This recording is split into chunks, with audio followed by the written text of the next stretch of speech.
This is Roy Alao-Laurel. Today is February 3rd, 2019, and this is the Bio 225 Week 4 lab for the biochemical testing for microbial identification, methyl red, Voges-Proskauer, and Catalase testing.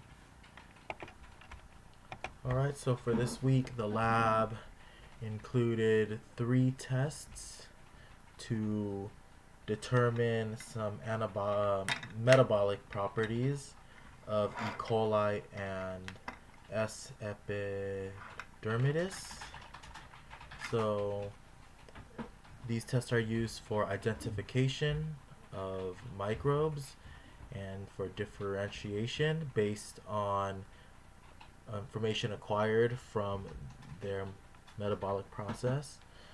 So the first one was the methyl red test, and with that, a few drops of methyl red was added to a test tube of inoculated E. coli.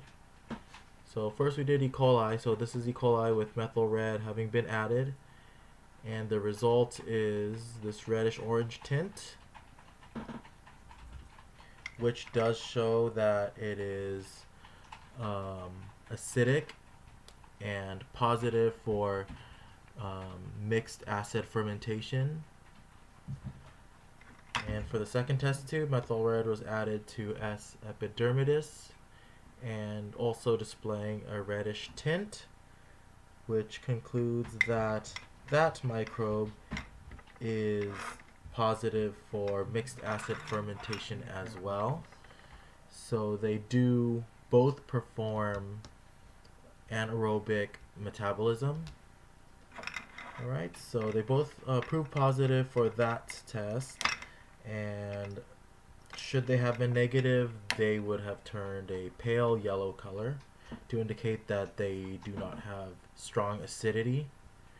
So for the second test, it was the Voges-Proskauer test. And for that one, 2 things were added. The Barrett's reagent, A and B, to again test tubes of E. coli and S. epidermidis. So for the E. coli, we just had yellow here. I don't understand what they're doing. And for the S. epidermidis, also pale yellow. Now, so they proved negative for that test.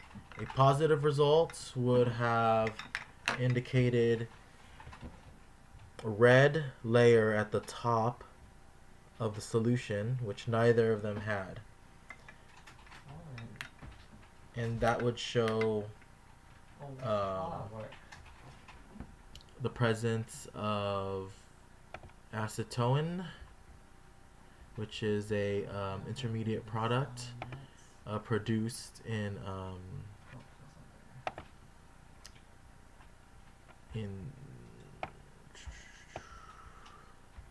forgot the name of the process there. In the butane-diol pathway for fermentation. Alright, so both proved negative for the butane-diol pathway. Alright, so for the third, we had to test on a glass plate with hydrogen peroxide, E. coli, and S. epidermidis. E. coli showed the presence of Catalase enzyme with the bubbling and the fizzing, which would indicate that oxygen and water were being produced as byproduct of the Catalase enzyme, whereas S. epidermidis had no foaming reaction, which shows that it lacked that enzyme.